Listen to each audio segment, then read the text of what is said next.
তো আমরা দেখতে পাচ্ছি আমাদের স্কুলের ক্লাস 8-এর ক্লাস। শিক্ষার্থীদের অতি সুন্দর করে যে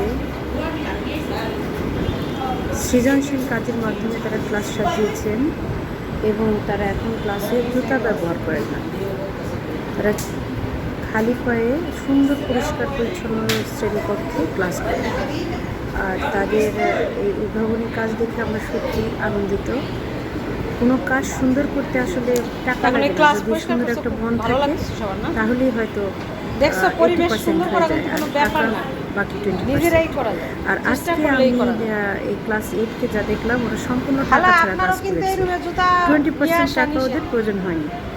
সুন্দর করে রুমটা সজ্জিত করেছে পরিষ্কার পরিচ্ছন্নতার মাধ্যমে এবং সামান্য পোস্টার পেপার দিয়ে ডেকোরেশনের মাধ্যমে জুতার র্যাক তৈরি করেছে, যেটা আমার অবহেলিত টেবিল আমি ফেলে দিয়েছি, ওখান থেকে সুন্দর একটা জুতার র্যাক তৈরি করে। ক্লাস 8-এর স্টুডেন্ট দৃশ্যটা দেখে আসলে অনেক সুন্দর করেছে, খুবই ভালো লেগেছে।